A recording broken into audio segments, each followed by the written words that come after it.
আপন বলতে কেউ নাই, কিন্তু আমি একটা ভাই পাইছি, ধরতে গেলে 4টা ভাই পাইছি।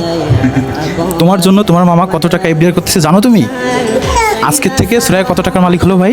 2,05,000 টাকার। এর থেকে বড় একটা বিষয় আছে, সেটা হচ্ছে কি জানো, হানিফ ভাই তোমাদের পাশে সব সময় থাকবে, এই কথাটা বলেছেন না ভাইয়া? হ্যাঁ, সবসময় ইনশাল্লাহ আল্লাহ প্রতিদিন বাঁচায় রাখে। বললাম না জোনা, দুনিয়াতে আল্লাহ পাক ছাড়া কেউ নাই। কেউ থাকুক আর না থাকুক, আল্লাহ পাক তো আছে, আর তো কিছু লাগে না। আর তারপরে আল্লাহ পাক ওসিলা হিসেবে আমাদের পাঠাইছে। ওনার অন্তত অনেকগুলো ভাই আছে, আমরা আছি, তুমি, আমি, কবির, সুমন, মুস্তাফিজ, আমরাই আছি। আমি অনেক খুশি আমার এই 4টা ভাইয়ের সন্ধান পাইয়া। আল্লাহ জানে আমার রসিলায়, আল্লাহ জানে ওনারা যা আশা করে, ওনারা আশা সব যেই কাজে যায় সেই কাজ জানি সফল করে আইতে পারি। আমি এটা দোয়া করি আল্লাহর কাছে। আবিদাকে সবাই দেখতেছে, ওর জন্য কিছু বলতে বলেন। আবিদার জন্য শুভকামনা, আল্লাহ পাক যেন ওকে আল্লাহওয়ালা বানায়। আমাদের দুনিয়াতে আসার উদ্দেশ্য আল্লাহ পাকের ইবাদত বন্দি করার। তা আল্লাহ পাক ওকে যেন আল্লাহওয়ালা বানায়, আল্লাহ ভিরু বানায়, এটাই আমার আল্লাহ পাকের নিকট চাওয়া। ভালো থাকবেন সবাই, আসসালামু আলাইকুম সবাইকে।